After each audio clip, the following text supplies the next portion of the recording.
Yeah, I think it's more than divestment as well. I think given the fact that the University of California is founded on colonialism, it's inherently a violent institution. There needs to be an addressment of U.S. imperialism and its ties to the UC system and how it perpetuates war and violence abroad, not only abroad but also here locally. We see this with the brutality, the police brutality that black and brown students face here at UCLA, Arab students, Muslim students, Palestinian students. And I myself have personally been like faced those violences that the UC has perpetuated and continues to perpetuate. It's not just a means of divestment, it's a divestment from Zionism. Mm-hmm. Yeah. Yeah. Yeah. I think Yeah. Hold on a second, people. Cue it, because it's never been more appropriate in the history of humanity. Never before has this been more merited than right now. What you've just said is one of the most insanely idiotic things I have ever heard. At no point in your rambling, incoherent it's not playing. response, It's not playing. anything that could be considered a rational I gotta thought. start it again. Sorry. What you just said I'm an idiot. is one of the most insanely idiotic things I have ever heard. At no point in your rambling, incoherent response were you even close to anything that could be considered a rational thought. Everyone in this room is now dumber for having listened to it. I award you no points. I award you no points. And may God have mercy. And may on God your have soul. mercy on your soul. Okay, I'm just gonna take that out. You know, it's gonna happen. This whole stream is now gonna get copy claimed by the fine folks at NBC Universal. Good afternoon, everybody. This is I've been looking forward to this one for a very long time as well. Ever since we were all sitting there watching the Alex Jones kangaroo court show trial out of Texas. Norm Pattis, a man who for those of you who don't know, you have to know who Norm Pattis is. Norm Pattis is, we're going to get into the career, we're going to get into how he ended up representing Alex Jones, how he was not, whether or not he would make the same decision now if he knew what would happen to him as a result of him taking this up. I suspect he could have predicted it. The man who represented Alex Jones, the unrepresentable, the toxic, the evil, the man whose mean words are worth about a third what the Armenian victims of genocide were asking for by way of reparations in terms of damages caused by words. Norm Pattis represented Alex Jones. He represented, I think it's Joe Biggs of the January 6'ers, but there might be others. And we all met him in the context of that kangaroo court show trial where liability had already been adjudicated by way of default verdict. And Norm has now started doing the rounds on the Lawverse tube interweb thingy things. So that's what we're getting today. It's going to be amazing. What I want to do before we get going is make sure that we are live and alive everywhere. We are live on Rumble. I'm looking at it right now. Oh, I'm getting an ad for how to break through windshields of cars, which is ironic because I just cracked the windshield of our car trying to stick a kayak in it. I told you about this yesterday. So we're live on Rumble. We should be live on vivabarneslaw.locals.com. Let me make sure we're good here. And we're good. vivabarneslaw.locals.com. I put up a page earlier, or a post earlier, asking for everybody's questions for Norm. So what we might do, we're going to have a beautiful interview, and then I'm going to have an after party with locals. Maybe we might toggle that on to supporters only, and we're going to get to the questions from our locals community if they haven't already been gotten to, but I suspect they're going to got to because me asking a lot of questions. Norm, are you ready to come in, sir? He's looking good. Sir, you know what? I'll keep it wide. How goes the battle? As the French say, it goes, right? You know.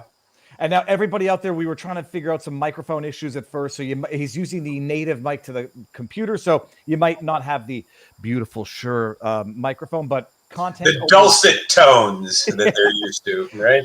Yeah, and you won't get the ASMRs if we get really close to the mic. Norm, thank you for doing this. This is amazing. I've been looking forward to this for a long time. 30,000-foot overview. We're going to get into everything. Life history, how you ended up where you are, every question that I've ever had about representing Alex Jones in the environment that we live in. But who are you for those who may not know? So I am, an old man now. I was born in 1955 in Chicago. amid unusual circumstances, an only child. My father was an illegal immigrant, snuck into the country from Crete across Windsor into Detroit, was an Oliver Twist type character, had his own street gang, lived by armed robbery for years. And in 1954, when he shot someone, ran off to Chicago with the young woman he was dating, who became my mom. So we settled into Chicago, and my dad disappeared one day when I was about 7. He never reappeared. I didn't meet him again until I was in my mid-40s. He told me he just couldn't cut the straight life, and he went off. He tried to return to the life of crime, but he had aged out. So he ended up settling in Virginia, married to a school psychologist at William and Mary. Lovely couple. They had no kids. I've been married a couple times, working on my second marriage now, which I've done my best to mess up, but my ever-loving wife has shown mercy to me, and I am blessed beyond measure in love. 3 kids. One is well, I don't want people to identify them, but one works in AI for a major institution. Another is an MD, PhD, and then I've got a housewife in the middle. 6 grandkids. I've been I taught moral and political philosophy at Columbia for a while, where I was an ABD in political theory. My unfinished dissertation topic was David Hume and the strategy of enlightenment. I wanted to know, since my childhood passion was to know God, and I didn't, I wanted to know how to live a good life in a godless universe. And David Hume, I thought, taught me that. But while I was at Columbia, I studied with Herbert Dean, one of the world's leading Augustan scholars, and had a stopover in Switzerland where I studied with Francis Schaeffer, an American fundamentalist. Taught college for a while, just hated it. No one in my family had graduated high school, much less college. And so I found myself at Columbia teaching, and, was a little intimidated. Left, went to do some journalism, wrote editorials for some of the oldest newspapers in the United States, telling other people how to think, as it were. Gravitated to the law, and have been doing it for 30 some years now. I've started in a firm that was nationally known for its advocacy of federal civil rights cases with John Williams, and have been involved in hundreds of cases involving police officers accused of violating people's constitutional rights. For the last 21 years, I've had my own firm, and I now have a junior partner as I transition to whatever the next phase in life is. We now specialize in criminal defense and First Amendment work. So in recent years, I've had Alex Jones's case. I've represented Joe Biggs in the Proud Boys leadership in an insurrection case in D.C. I'm getting ready to try another. I don't even know how many I've done now. Another murder case next week. So life is a journey, and I'm on it, as we all are. Norm, if I'm book noting, or what are the bookmarking a lot of stuff that you just said there. And first of all, you're representing Joe Biggs, and the reason why I was late on my thumbnail is because I didn't accidentally. I used Enrique Tarrio, and I said, nah, people are gonna. I was using a figure of January 6th, and I don't want anyone accusing me of like misrepresentation. So I know Enrique well. He wouldn't be upset. He's a good guy. Nah, but the internet never forgives. Even I know. It's true. Okay, back this all the way up to your dad shooting someone. Holy hell! I did not know this. When you say he's an immigrant, illegal from Crete. So, well, here's the truth. None of us really know the date of our birth. We take it as a given on trust from those who love us and tell us what they know about us. And we read public documents that are admissible, birth certificates and public records. But you weren't aware of your birth. I wasn't aware of mine. I take it as a given and on faith that I was born on the day I've been told I have, and my documents suggest it. I wasn't with my dad when he, with his father, snuck into Detroit from Windsor, Canada. They'd come over from Sfakia, Greece. I didn't know this about my father until I was probably in my mid-40s when I met him for the first time in 35 years. I was, as I always am, preparing for trial, and a voice came over the intercom, and my secretary said, "There's a woman on line 1. She claims to be your father's wife." And I'm like, this is interesting, So I pick up the phone, and hi, my name is, Jan Pattis. She's now deceased. "I'm your father's wife." And I said, "Well, before we go any farther, here are the 2 questions every white male wants to know. Tell me about heart disease and Alzheimer's." She was not your mother. She was his wife. Correct. Correct. And your last name is Pattis. Was that your dad's Yeah, original last name? Papanotis was the Greek derivation. Was the Greek term, and it got shortened to Pattis. So Greek goes to Canada, sneaks into America from the Hudson border. That's wild already. If he's what year did he sneak in, or what year did he come in? Sometime in the 30s. I don't really know. I mean, there are questions in my mind about how old he was when he died. He was either 74 or 84. He told me that he lied on his to his current wife, taking 10 years off his age because he didn't think she'd be interested in an older man. So, all I know is he smoked 3 packs a day for about 70 years and died of robust old age. So I'm hoping I got his genes. And he left when you were 7, but he actually led a life of crime and actually did shoot someone. That wasn't humorous. That's what he tells me. Again, put yourself in my position. You're 7 years old, and what you're doing is doing what 7-year-olds do: watching cartoons, playing with your train set, out in the park, getting as much time in the sunshine as you can, playing basketball with your buddies, and eating all that good food that mom puts on the table. And then one day dad doesn't come home, and there's no explanation for it. It was devastating and life-changing. Okay, and now this is like one of the things which I don't often say, like, you can't understand until you're a parent. I think this might be one of those things that you can't understand until you experience it. When you have a kid and then you're the adult and you no longer live for yourself, and you say, like, if I disappear, if something happens and I'm leaving a 14, a 10, a 7-year-old kid, that's the biggest nightmare, is how they might respond to some tragedy that's beyond everybody's control. I have my kids now going to be 8. I know it would be devastating. You don't know if he's dead or if he left, and as far as you know, it could have been either. But you're being told he just up and left and abandoned you at the age of 7. Nobody really said anything. My mother had issues, and she. I was sent to live with relatives, and then we struggled for a number of years. I stayed with my grandparents for a while. Then my mother reappeared. We stayed with an aunt and her family for a year. We lived in an unheated attic in Detroit, which is cold in the winter and hot in the summer, for a year. Then we lived in a rooming house with a woman who was so terrified by crime she never left the house. We did that for a year. Then we got an apartment of our own. Then she met a man who came to live with us, who was very hostile to me and me to him. And I probably have him to thank for whatever success I've enjoyed, because he made being home so uncomfortable. I took to the streets and found a way to survive by my own wits, and haven't done half bad. And your mom, do you know of her origin story? She is the child of a French-Canadian Quebecois lumberjack, and a former resident of a monastery, I believe a foundling who was placed in a monastery. It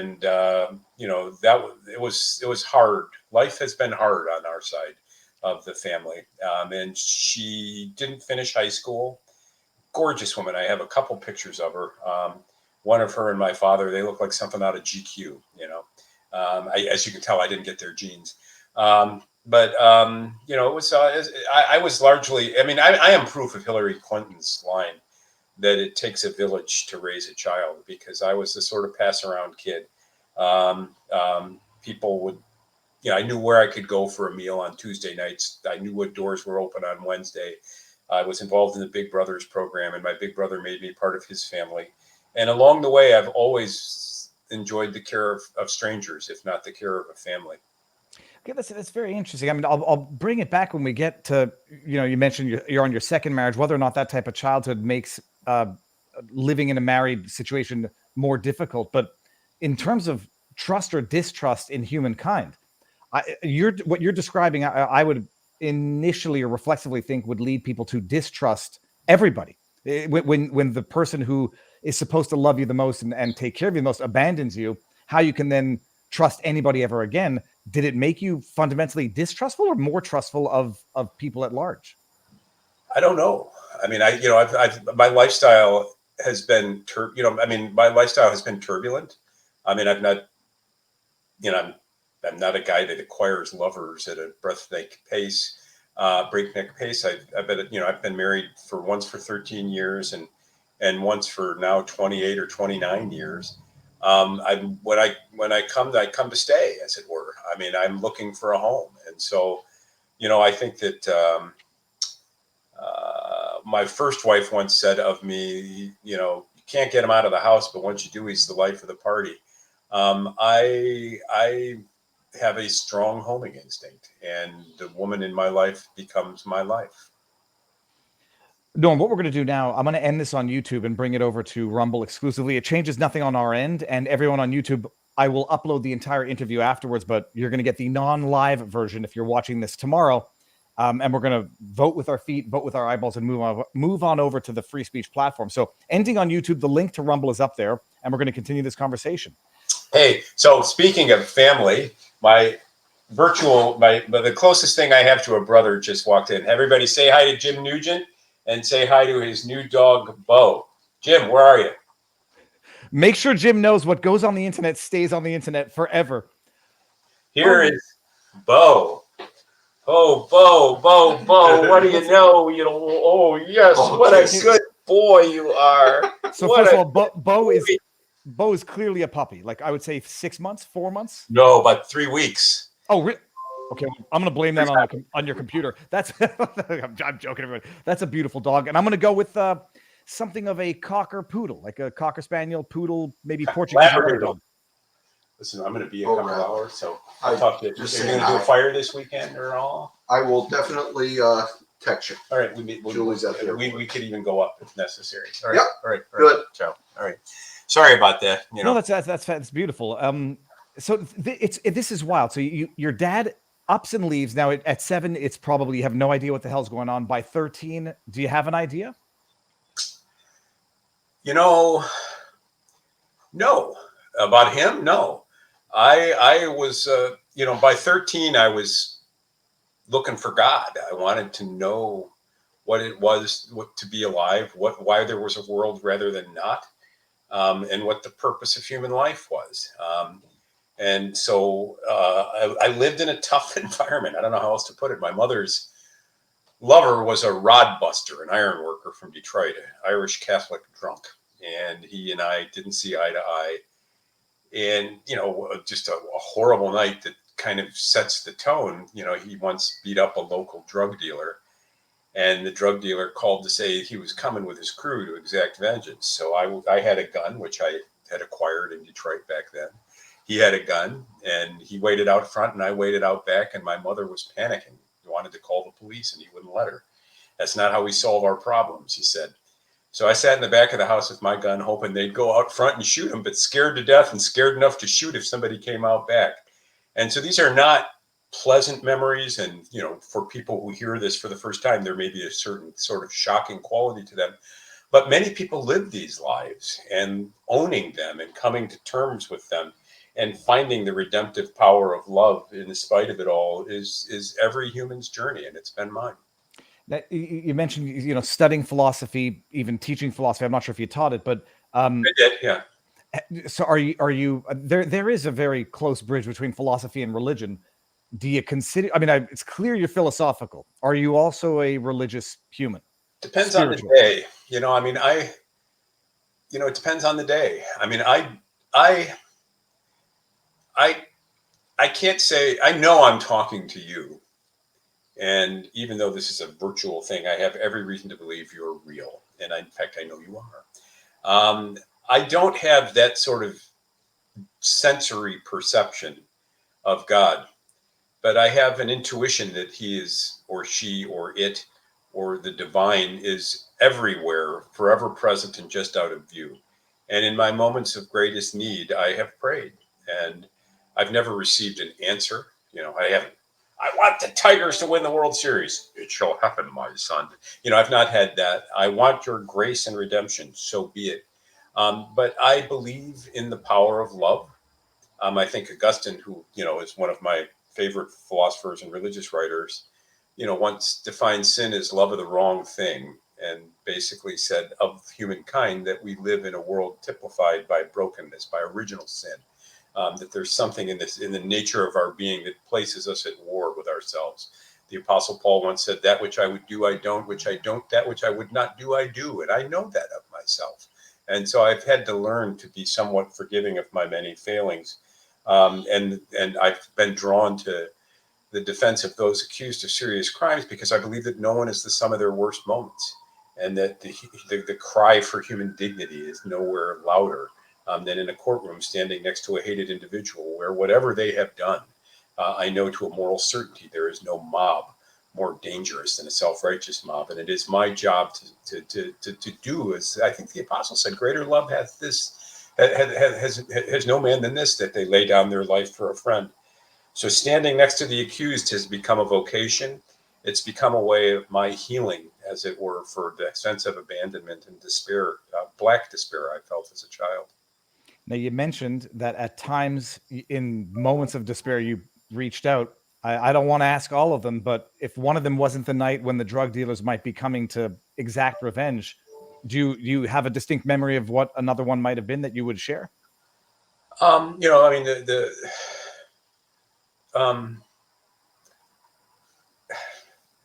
you know, I've been married and divorced.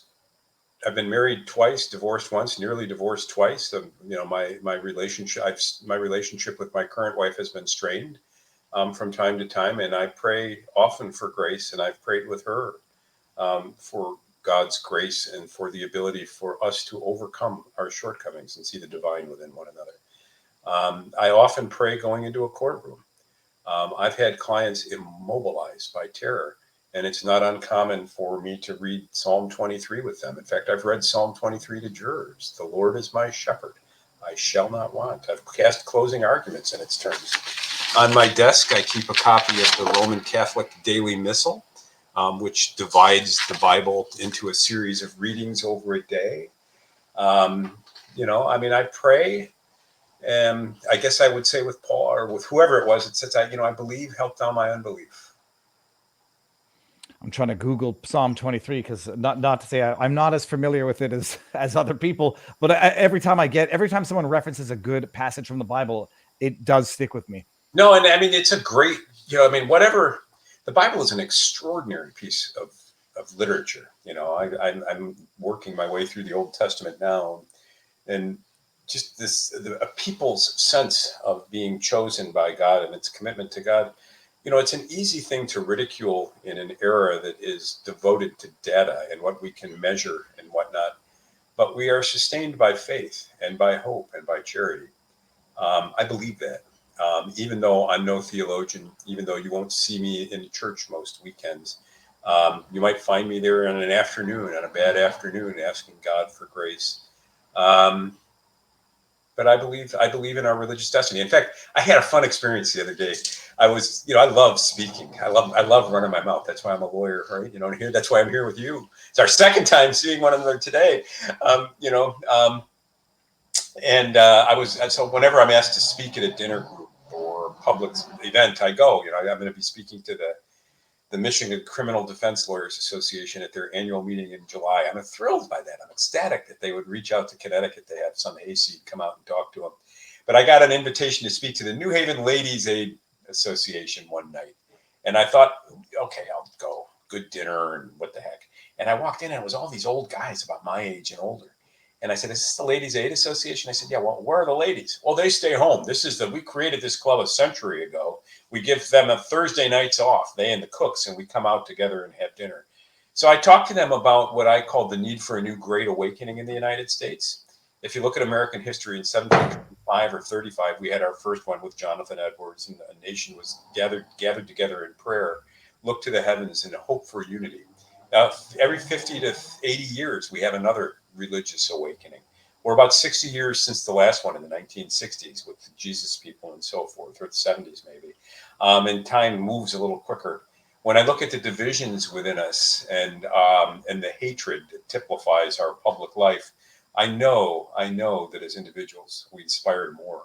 I know that we aspire to grace. And so I spoke to this group of neurosurgeons, bankers, lawyers about the power of prayer and the need for a great awakening in the United States. And they listened and they loved it. So I'm on to something. I don't know what.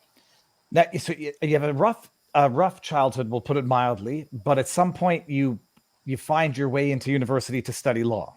Yeah, well, that was roundabout. So, you know, I had no idea I was a good student until because we moved every year, right?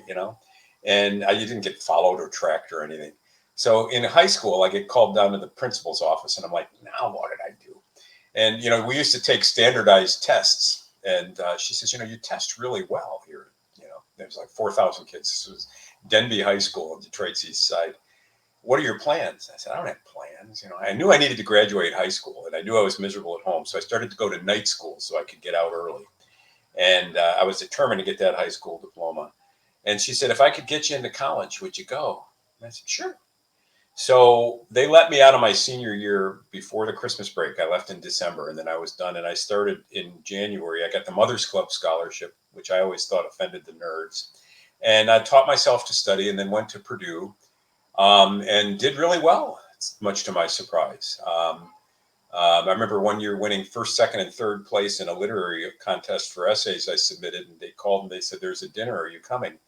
And I said, why? Nobody else must have applied. I won first, second, and third. Well, it was a big deal. Clive Barnes from the New York Times came to speak, and I went.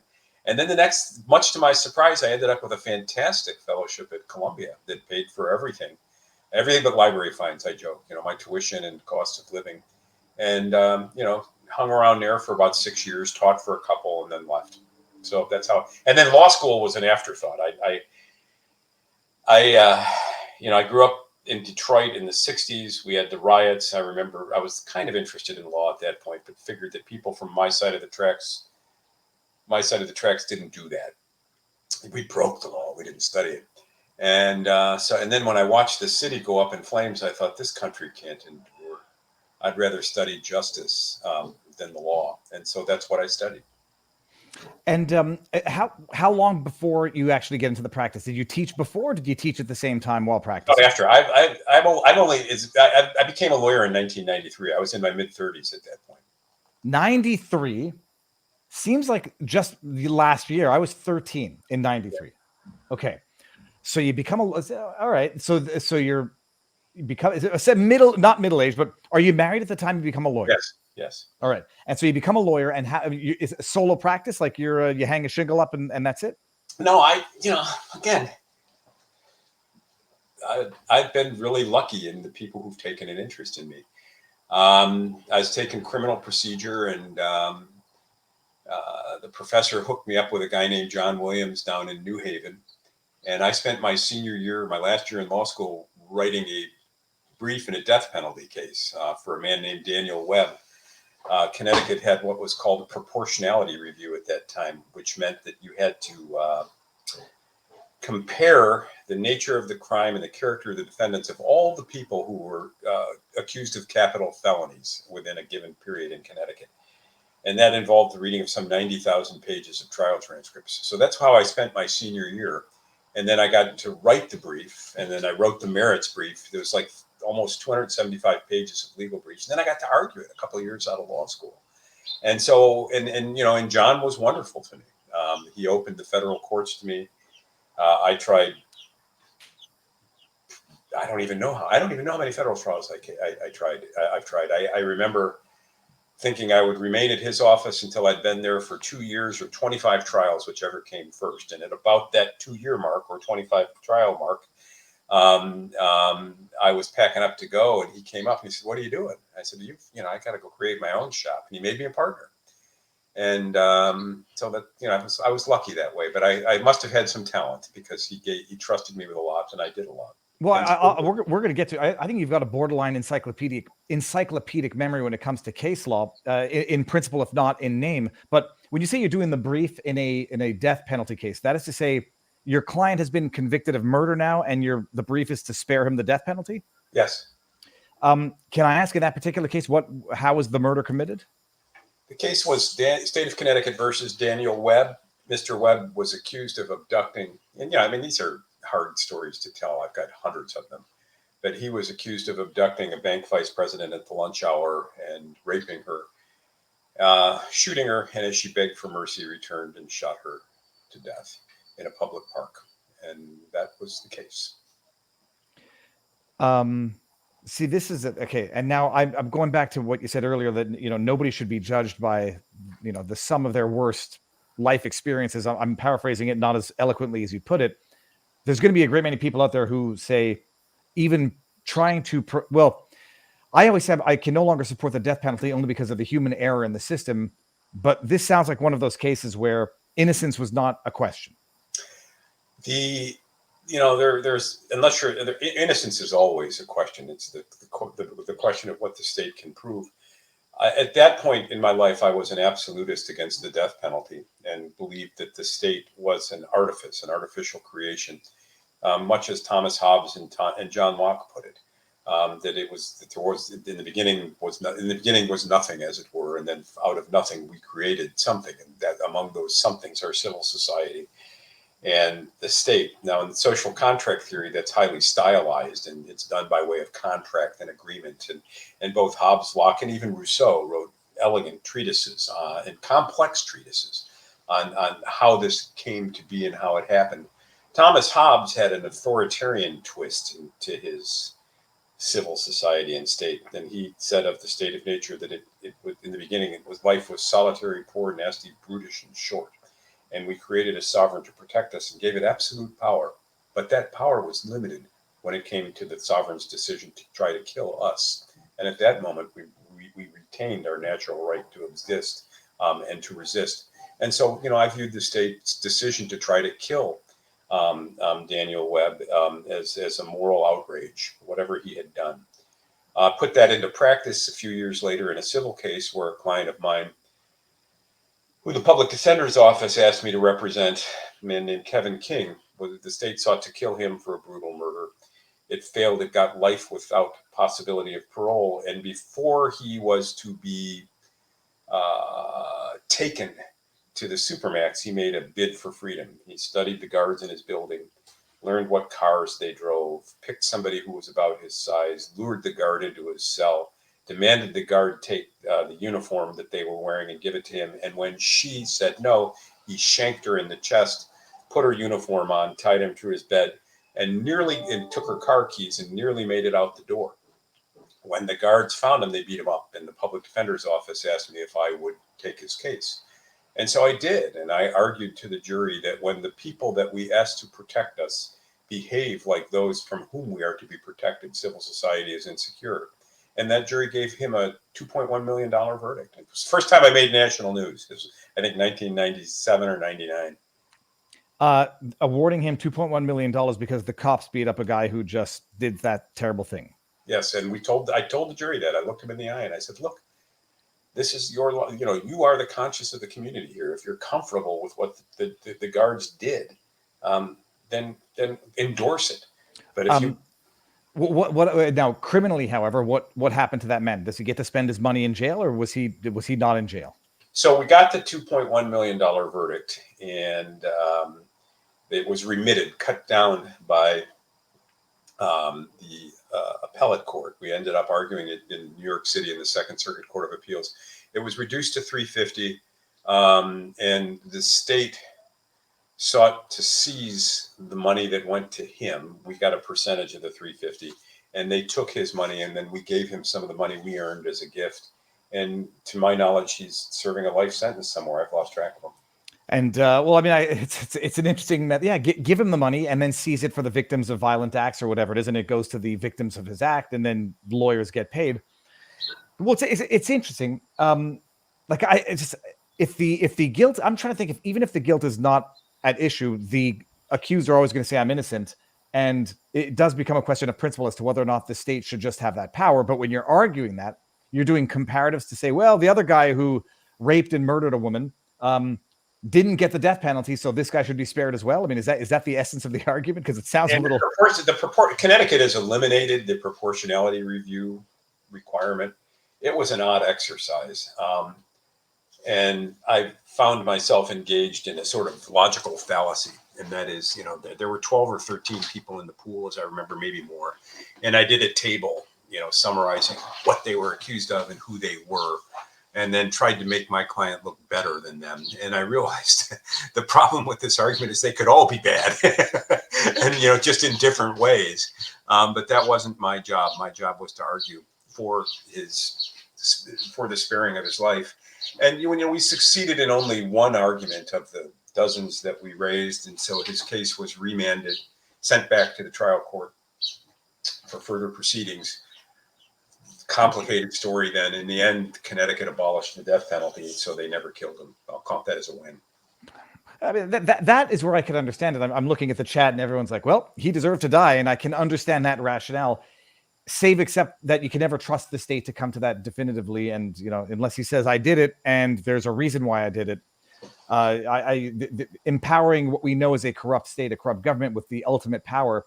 That's been my evolution over time. Everyone, when they're young, is gung-ho. Yeah, kill them if they're guilty and let God judge the soul. But so you've been doing pretty ugly cases your entire life. I mean, I say this is ugly from a criminal defense. You're doing the stuff that they make shows about. Apparently. So now, I have to get into the political orientation of your life. I haven't asked yet, but Barnes always describes you as sort of the 70s-ish, the leftist hippie type. I can only know you from what I've seen in the last few years. If I go by stereotypes, I would expect to see someone like you at a Grateful Dead concert, or maybe 20 years younger at a Fish concert. Politically speaking, what has been your orientation, your evolution over your life? Confused. I don't know that I really have an orientation. I used to sell copies of The Militant, the Socialist Workers' Party newspaper at Purdue, and read it zealously because I was interested in the COINTELPRO FBI surveillance of dissent. When I went off to Columbia, I don't think I voted. Didn't pay much attention to politics. I was interested in the nature and destiny of man. I was interested in knowing what was true. The most frightening book I ever read was René Descartes' Discourse on Method, which is a sort of rationalist critique on how we know anything. And ultimately, we don't. We take most things on as a matter of faith. I think that, when I left Columbia, came to Connecticut, I wrote about politics for the Hartford Courant and the Waterbury Republican. I got to meet presidential candidates when they'd wander through the state doing their endorsements. I don't think I had a robust sense of what a good life and a good society is. I was attracted to Donald Trump, largely because when Hillary Clinton gave a speech in 2016 to a group of African Americans saying that white people owed them something, I was sort of outraged by that. Nobody gave me anything. I wasn't about to give somebody something on account of their skin. I view Trump as an interesting canary in the coal mine. I don't know what he says about us that he remains such a popular candidate. I don't know that I have a political orientation right now. I don't ever really plan to vote. The last time I voted, I happened to be in town hall paying my real estate taxes for the primary day. So I went ahead and voted. And I went to the registrar and they said, "Are you a Democrat or a Republican?" I said, "I don't really know." And they had me on the books as a Democrat, which surprised me. So I went and voted in that primary. I don't know that I think politics matters that much. Bob's take on me is interesting. We met through a former partner of his, who is now deceased, whose name I'm forgetting, Brian Mahaney. And we met in the Alex Jones case, and we didn't always see eye to eye on how to handle the case. And much to my regret, we've never really gotten to know one another. And so I think that I would characterize him as a freewheeling libertarian right-wing something or other. He'd call me a granola hippie. I think he actually used granola hippie. He's used that term. I'm not sure on you specifically, but I suspect that we're both far more complex than those stereotypes. Could you flesh out for those who may not know what Operation COINTELPRO was? I mean, I'm so stupid, Norm. For the longest time, I thought it was. I don't want to say what I thought it was until I looked into it a long time ago. But I thought it was COINTELPRO, and I was like, "Oh, this is a laundromat case or something." And then I you Googled, and just tell everybody what COINTELPRO is, because it might be more applicable today than it was at the time. Well, it definitely is, and so the United States, at its formation, our communities didn't have police forces. And think about that for a moment. I mean, we largely left it to our communities to govern. We developed professional police forces in the 19th century. And by the early 20th century, the Bureau of Investigation became the Federal Bureau of Investigation and was run by Herbert Hoover for basically 50 years. And it became a very powerful surveillance entity. And as the United States struggled during this period with its reaction to organized labor, the perception of the threat that immigrants and radical immigrants, typically from Italy and Russia, posed to domestic stability in the United States, there were those who thought that we needed to keep an eye on these people to make sure we knew what they were all about.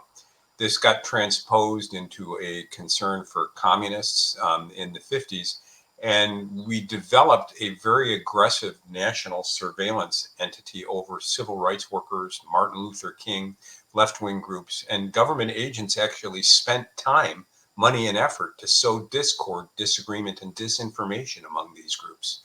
They sought to destroy Martin Luther King's marriage by recording sounds of him in flagrante delicto with another woman and sending it to his home where his wife opened it. This was your government at work trying to destroy dissent. And so this came to light. And I don't know how many of you have actually read Norman Mailer's Harlot's Ghost. I only read it for the first time this past year. It's about 1,300 pages, so you got to invest in it to read it. But it's an amazing story about the CIA's investment in the elimination of John F. Kennedy. And, it's close enough to the truth, given everything that I've read, to be chilling. Power abhors a vacuum, and power seeks to justify itself and to hold itself.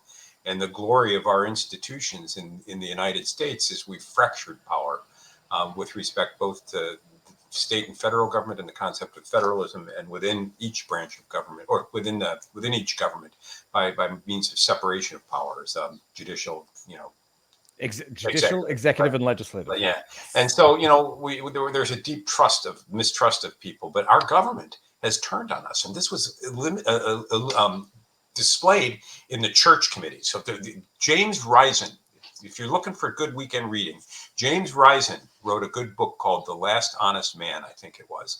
And it was about Frank Church and the formation of the church committee, which brought to light a lot of the FBI abuses and CIA abuses, both domestically and foreign. This was followed up by the House Committee on Assassinations, which concluded that there was a conspiracy to kill John F. Kennedy. They just didn't know who the conspirators were. Now, all of this, who cares you're saying about ancient history, especially you young people who, 1970, what was that? It was yesterday. And the institutions that did this continue to exist. And I believe they're now being used to surveil the right in ways that parallel what was going on against the left in the COINTELPRO evidence. And I come by this belief honestly. I'm not an ideologue. People have that tendency to think I am. I get involved in cases. I read as much as I can, and then I talk because I love to talk. And I draw inferences. Here's what I saw in the Proud Boys trial. There is a vast infrastructure within the federal government of confidential human sources who are managed, as it were, if not off the books, independently of the oversight of line prosecutors. And line prosecutors often don't even know what they're up to. Did you know? There was a point in the Proud Boys trial where one of my colleagues, Carmen Hernandez, was cross-examining a witness about his role as a confidential human source, or his knowledge of confidential human sources. And the prosecutors came up to her and said, "Where are you getting this information?" I mean, even the prosecutors didn't know who all the CHSs were. And so I made it a mission to learn as much as I could and to force this issue at trial. And one night during the trial, I had an extraordinary meeting with a senior Justice Department official. "What do you want?" I was asked. I said, "I want to know how many confidential human sources were embedded in the Proud Boys in the day from the election of November 20th, 2020 until January 6th, because there was no plan to engage in seditious conspiracy. There just wasn't. And you know what? By knowing all these ears and eyes that you had in the organization, if they didn't hear it, it didn't exist." And what had happened is in a normal, sorry to give such long answers. No, this is amazing. And I'm going to follow. In a normal federal criminal case, there will be one FBI agent who is responsible for knowing the file, so to speak. He is the case agent. There were 5 or 6 of them in the Proud Boys case. There was that much data. I think it was 19 terabytes of data that we were supposed to have mastered. I don't think any one person can master that. So we get a FBI agent up, and they wouldn't know anything. They wouldn't know anything. And so this person said, I said to the person, I'm going to ask each and every one of these case agents about CHSs. And this person, a female, she said, they won't know. And I said, well, let them tell that to the jury. Let the jury find out that even the FBI doesn't know how many CHSs there are in wandering around in the country, surveilling domestic groups. She said, oh, the FBI knows, but they won't know. And it turns out that there is a separate institutional infrastructure, I don't remember what it's called within the FBI, with its own set of regulations and rules that manages CHSs, and you're given access to them on a need-to-know basis. So I said, fine, produce for me the head of that that infrastructure so that I can ask some questions.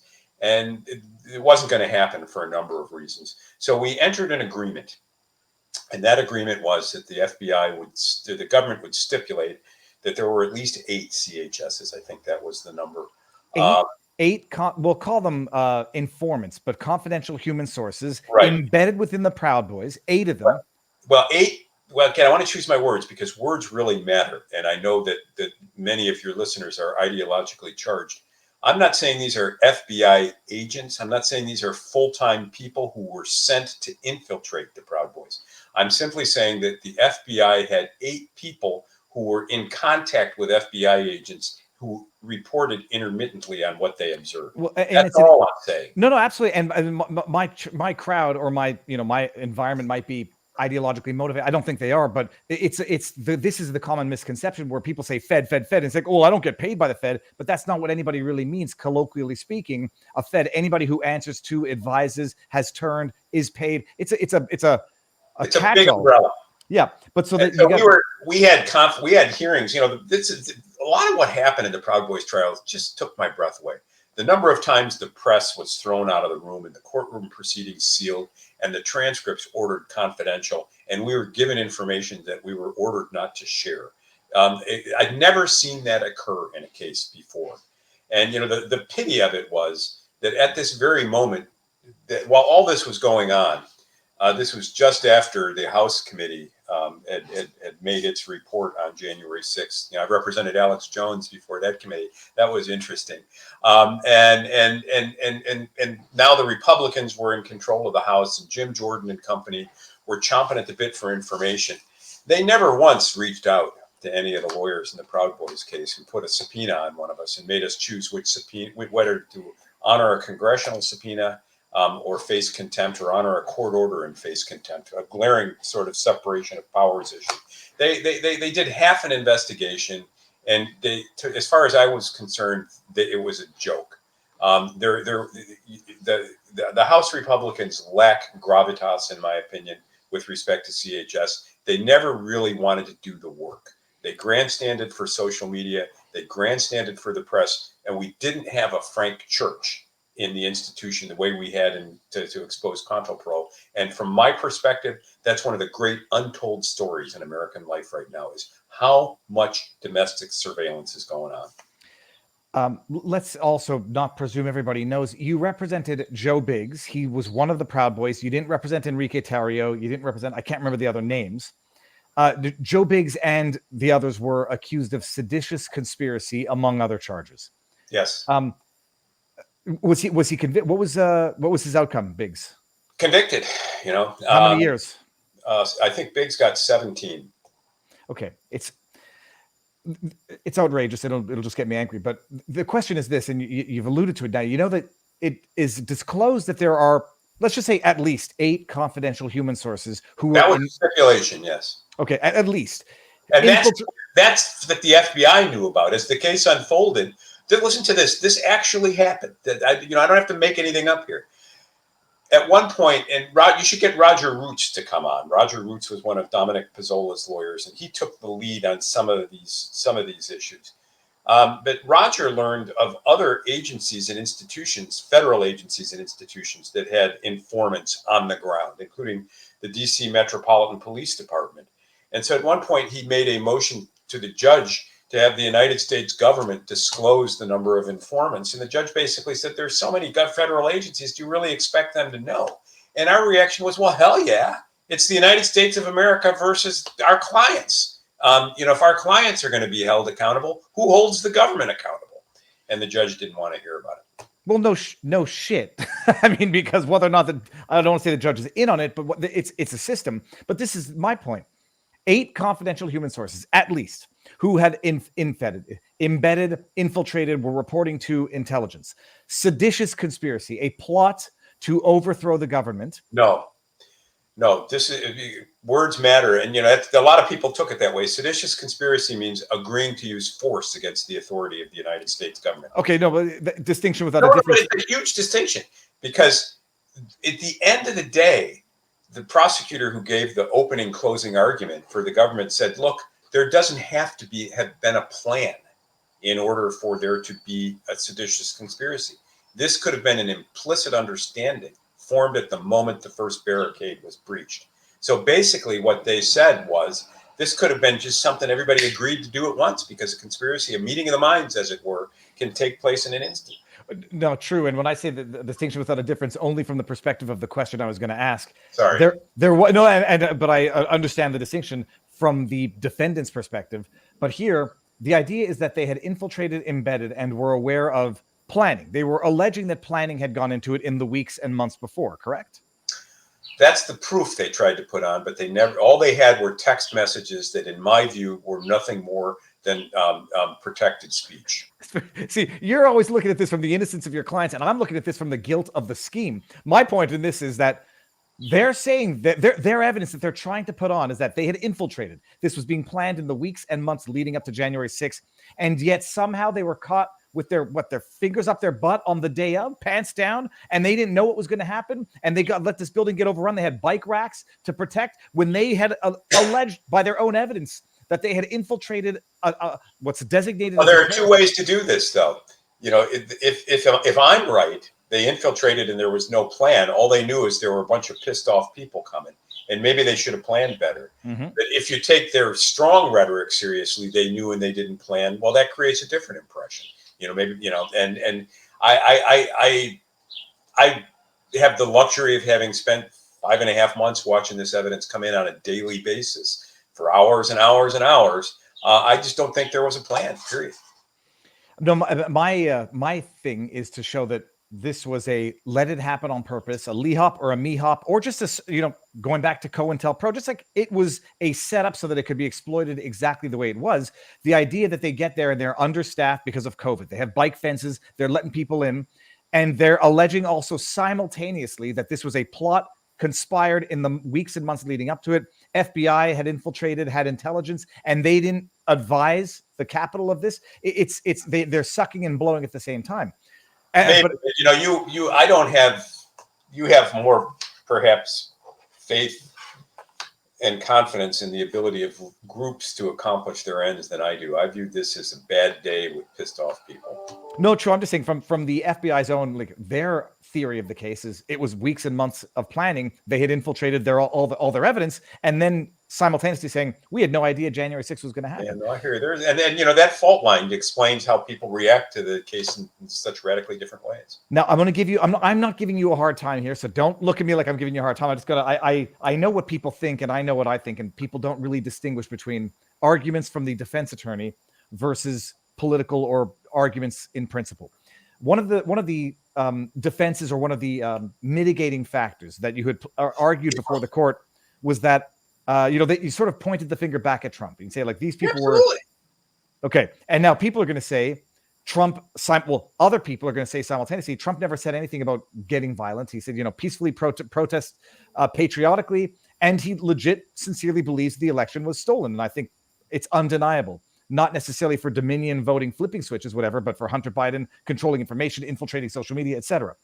But people are going to fault you for saying you're imputing to Trump what none of us believe Trump said in the first place, in the defense of your clients. Maybe I am, maybe I'm not. I think where here's where I come down. I'm a reasonably sophisticated consumer of the news, I think, at least by contrast to jurors that I pick, who many don't follow the news at all. Many people, we elect a man president, we call him the leader of the free world, and with that comes the power to use a bully pulpit and the sort of imputed admiration and regard of millions, tens of millions. This man said over and over and over again that the election was stolen. This man stood on the ellipse on January 6th and told people the election was stolen. This man stood on the ellipse and said, go to Congress to stop the steal. I don't, Joe Sixpack, Mr. Member of the Proud Boys, Mr. Member of 3%ers, somebody mulling around on the ellipse, they had no reason to doubt what the president was saying. He was their president. If the president tells you, is it a crime to believe the leader of the free world? Is it a crime to believe the president? Should Trump have been more responsible? Yeah, perhaps. I don't know what I think of Trump, frankly. I watch his conduct in the Mershon trial, the Stormy Daniels trial, and I just sort of marvel at him. The other day on Lawpod Daily, Mike had a picture of Trump, a very glaring picture of him on the screen, and I pretended I was Judge Mershon lecturing Trump about honor to the court, and it was a sort of powerful experience because Trump has this dark charisma about him that is so compelling to so many. And I found myself getting sucked into his world, and I didn't like the feeling of it. But I think that, a part of my defense, and we tried to subpoena Trump to trial. It's hard to subpoena a former president. Part of my defense of the Proud Boys was they believe the leader of the free world. And what can be more, the federal government likes to stand up there and say they attacked the temple of democracy, blah, blah, blah, blah, blah, blah, blah. You know what? There's something even more fundamental and more outrageous. If my vote has been neutralized, if the election has been stolen, that's an even greater outrage against the Republicans storming a Capitol one day. And so that's as far as I can go, on that. Yeah, well, and I'll give all, not just the benefit of the doubt, but understanding strategically. My qualm, even strategically, though, is to say that shifts it from they didn't do it, there was no plan to, well, they did do it, but they were brainwashed by the president, so to speak. Or they believed him. And, it may be that was a mistake. I mean, it's the call I made at the time. Would I try the case differently now? I don't know. I mean, it was a brutal trial. I mean, normally in a federal criminal case, it takes a day to pick a jury. It took us 13 days. It was hard to find a fair and impartial jury in D.C. I think it was actually just factually impossible that you just wasted 12 days because the outcome would have been the same. But so Joe Biggs convicted, Enrique Tarrio convicted. It was a foregone conclusion. Norm, you know that the Proud Boys were declared a terrorist organization in Canada? Yes. It's the wildest and most stupidest thing imaginable. But what I don't want to get you in trouble. But if you say something that you shouldn't, I don't want to get you in trouble. You've learned stuff in the context of that trial that you're not at liberty to disclose to the public. Yes. And I presume, I'll put words in your mouth and you can nod or wink, it's worse than we even think it is. What I learned is about the extent of confidential informants' involvement in surveillance of domestic groups. It's what I've described. What I have is simply details, the identity of the people, what they did, who they did it with. It's no worse than that. I'm not aware of a secret plot to poison the water in Tuscaloosa, or something like that. It's just that, the sources and methods that the FBI uses to gather information are national security topics as far as they're concerned. And the Justice Department fought hard to make sure that those of us who came to possess the details are under court orders not to share them. That's all I'm saying. Interesting. And now there's an angle that it's not that I've ever missed it, but I've never fleshed it out as thoroughly as other people have an understanding of it. A lot of people were saying that there's an overlap of the players between the Fednapping plot of Gretchen Whitmer. I'm using hyperbolic words, but I'll just say the kidnapping plot of Gretchen Whitmer and those involved in January 6th. How easily could you speak to that? I can't. I'm aware. I have only an anecdotal press account of the Whitmer trial. I think I might have a copy of the trial transcript around here somewhere, but there are 7 days in a week, 24 hours in a day, and I work too many of them as it is, so I haven't gotten there. Okay, so that's January 6th. What's the status of? Are you doing Biggs' appeal, or does he go to an appellate lawyer for the appeal? I'm doing the appeal for Joe Biggs and for Zachary Rell, another Proud Boy. And the basis of the appeal? Among other things, the primary issue will be the use of protected speech to prove criminal intent in a conspiracy formed instantaneously. And I wrote the question out the other day. It sounds a lot better then than it did now. But here's what I'm worried about. You and I talk here today and we say, the Yankees suck. Excuse me, maybe I should be more sensitive. The Yankees stink. We should burn down Yankee Stadium. That'll teach those bums. Now, we're just talking here, being a couple of hotheads. Suppose we go to a ball game 2 nights later and we're standing next to somebody who throws a Molotov cocktail. Did that protected speech become circumstantial evidence of our involvement in a conspiracy? Maybe. And I think that one of the consequences of the Proud Boys trial is it has made people afraid both to speak and to use their right to freely associate with others who think like them, for fear that if they turn up at the wrong place at the wrong time, they'll be charged with a crime. So that's one issue. A second issue is currently before the United States Supreme Court. I filed a petition for certiorari in the so-called Fisher issue. We did it on behalf of Jake Lang. The court decided to hear Fisher's argument rather than ours, but our case remains pending. And it'll have an impact on the Proud Boys, and that is whether the obstruction of justice charge was appropriate in that case or not. A third issue has to do with the use of soap. There are other issues that are technical, but those are the primary issues. I feel stupid for not knowing this. Are you representing Jake Lang as well? Yes, I'm current. I filed a petition for certiorari for him in the United States Supreme Court. I'm on the docket as trial counsel for him, but I've moved to withdraw, and I don't think I will be at his trial. Okay. No, I just had him on. He came on, I forget, like 3 or 4 weeks ago, and I had my questions and queries as to how someone who's in prison is able to do podcasts. But then the news did break that he was taken back down to solitary shortly afterwards. Do you know what his current situation is? I believe he is in solitary, but I don't know. I'm not his primary counsel. I was brought in to help Steve Metcalf. Steve Metcalf is primary trial counsel for Lang. Metcalf represented Dominic Pizzola, the fellow who broke into the Capitol with the shield on the window. Mm-hmm. And he and I became great friends during the Proud Boys trial. You wonder, 8 lawyers, 5.5-month trial. What do the lawyers talk about during trial? Well, I'm going to give you an example. We developed alternative personae. We became BBC television or radio commentators. And when some of the lawyers would go on, I was Nigel and he was Rupert. Or maybe it was vice versa. I can't remember. But I would turn to him, and I guess he was Nigel. I'd say, well, Nigel, here we are on day 63 of the never-ending drama known as the United States of America versus the Proud Boys. And Judge Kelly is on the bench once again pondering the imponderable. How many angels can die on the head of a pin as lawyers endlessly argue about inconsequential points that lead absolutely nowhere. And so he'd talk back to me in that way. And some days we'd start giggling and everybody would look at us. That trial was like watching ice melt in a Montana winter. It was slow.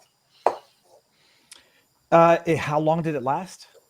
5.5 months. And you're living in DC for 5.5 months. Yes. We'll get back. We'll get back to this when we talk marriage. But I presume your wife is not spending the 5.5 months with you in DC. Correct. This was a very difficult period for us. It's like being at camp, except it's too long, it's not fun, and you're not with the people that you want to be there with. Not to say anything bad about, not speaking ill of the clients, but you got family, and I spent in the last 5 years too much time with my cases, not enough time with my wife, and it cost us dearly. Okay, we're going to come back to that in a second, because one of the other cases, which I suspect might have contributed to that, was the Alex Jones case. Yes. If I didn't ask this, but how did you even get to represent any of the January 6'ers? I have been a legal journalist of some sort for many years. I had a print column in the Connecticut Law Tribune, an organ of the American Law Journal, for 20 years and developed a readership, and then had a general circulation newspaper column weekly,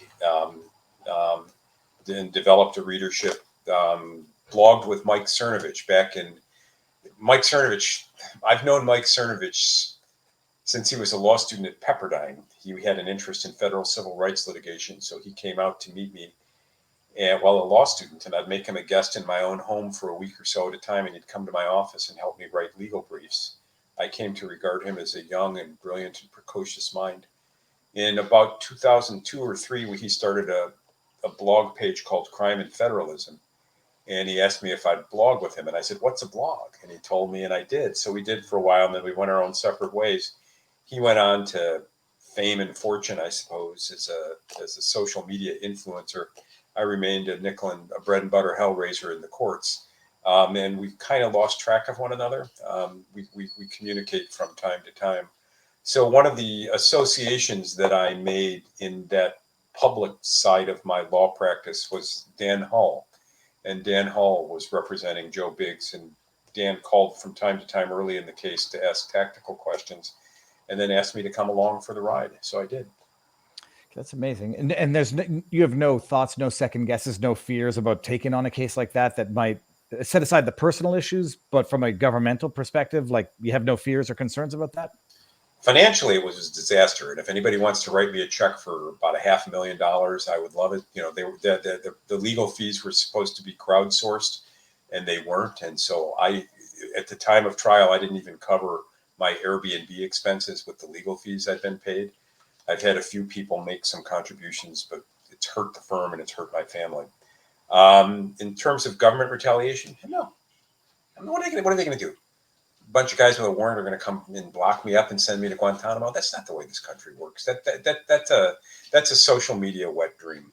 Well, I mean, or they'll just come and stick you in solitary for a week while they figure out that they had no basis, or they'll audit you and make your life miserable there, or I have always been an outspoken thorn in the government side, and will be most likely until the day I die. I think that most people who work in the government are just like you and me. They're doing their jobs in a situation that imposes constraints on them, and some days they do them better than others. I'm not sure I'm so forgiving with those who work in government, but I am. They're humans, and they get dependent on the hand that feeds them but torments the rest of us. Alex Jones. So you were representing Alex Jones in, I presume, the Connecticut and ultimately in the Texas case as well. Well, I tried to represent him at trial in Texas, but the local counsel there opposed my admission. And so I worked with the lawyer who defended him in Texas. Why am I'm forgetting? I mean, I was there. I watched it. I'm forgetting who that lawyer was. And Dino Raynell. Okay. Yeah. And so I spent an enormous amount of time in Texas. I couldn't even tell you how many months at this point. Another really, frankly, source of I might do it differently if I were to do it again, because it certainly imposed a hardship on my family. Okay, we're gonna get there in I presume as these questions flow. But you get involved in Connecticut and to defend Alex Jones, Satan incarnate, from the most you would think, and many people do, that Alex Jones had a hand in the atrocity itself. You make that decision. We know what type of person you are right now. First of all, what was the backlash? And then we got to get into that, I will call it a kangaroo court show trial, because there was no meaningful trial on the merits. Any backlash merely by virtue of the fact that you get involved and you're a Connecticut local? Oh yeah. I mean, I've gotten a lot of hate mail, and because I'm a public figure, I think it affected my family, my extended family. It created deep fissures between them. It created fissures between my wife and I, who I thought was siding with her family and actually wasn't, and was afraid to talk to me about it, because candidly, the pressure was so great in that case. It's unimaginable. I don't know how to describe it. I just lost track of my wife and nearly lost her. You said you have 3 kids? Yes. And I mean, I have not yet had any such problems, but you know, maybe times are changing a little bit. But did the kids feel blowback, and did it create resentment between you and them? Like they say, "Why are you doing this? Just find another case." They live in different parts of the world. I have a child in Seattle, one in Great Britain, and one in New York City, and they all have busy, independent lives of their own. You know, one is a college professor and researcher, another does AI work and had worked at Microsoft previously. My housewife daughter is a very free spirit who basically, before she had kids, you know, she'd work 3 or 4 months and then go hiking. So, you know, I'd get a call from her dad, I'm going down to South America. I want to see Machu Picchu. I'll be back in a couple months. And so that's her. And I know she was in Christchurch area when that earthquake took place. And when we hadn't heard from her for 3 or 4 days, I was getting ready to go on a plane and go look for her. And then she called to say she didn't even know there'd been an earthquake. You know, my kids are not political. We're not a political family. We might be one of the few families that really doesn't watch television. I haven't watched television in years. I was yesterday, you know, 48 hours. I know some reporters, they were trying to get me to talk about one of my cases. And so we had coffee and I mentioned, you know, I haven't seen television in a couple of years other than to watch college football. And they were like, yeah, how can that be? You're bad for ratings. Well, yeah, I guess so, you know. Okay, so now you get involved in this file. People don't even understand what happened in this trial. So Barnes has talked about the inorganic lawfare against Jones, and in particular as relates to Connecticut, as relates to Sandy Hook. Who was it? There was a recent breaking story. I forget what it was. It doesn't matter. What we mean? So how do you get involved? What's the case like? And then how does it progress? Where you end up seeing what you end up seeing in this case? What I think is a total abrogation of justice.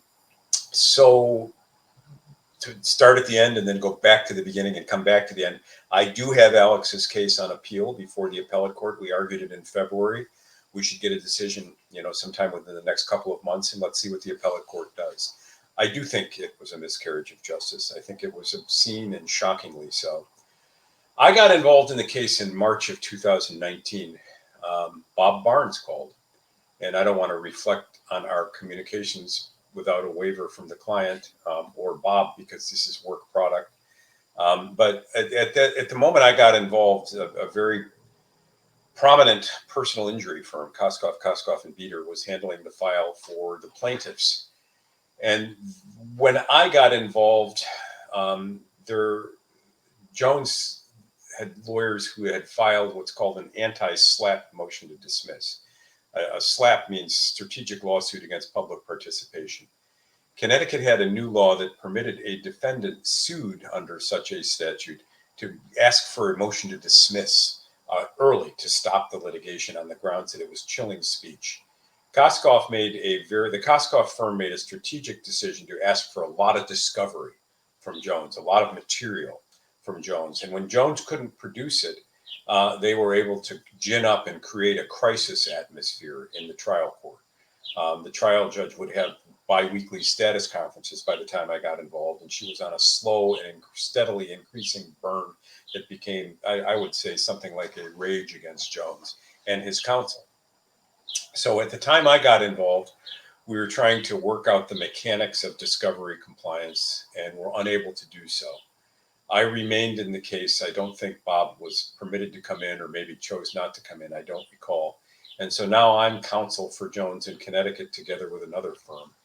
And we went on a torturous merry-go-round ride to try to find historic information about InfoWars and Alex Jones. And the other side never believed what I think is the truth, and that is that there just weren't records to support the claims that the plaintiffs made. A lot of Alex's inventory of what he said and when he said it was maintained by social media. But when he was deplatformed, he lost his library. He lost his past, as it were. There weren't internal records or documents to support a lot of the discovery claims that the plaintiffs made, and the judge came to the conclusion in the end that Jones was deliberately withholding them, or perhaps had destroyed them, or in the alternative was not being candid about what he had. And so at one point, she entered a default as to liability. She concluded that because he had not substantially complied with discovery, he was not going to be permitted to put on a defense as to liability. We argued that he did substantially comply, that he provided tens of thousands of documents, that he and his people sat for dozens of depositions. They signed documents under oath. They filed requests and responded to requests for admissions. And one of the arguments on appeal was that the plaintiff, the default was disproportionate.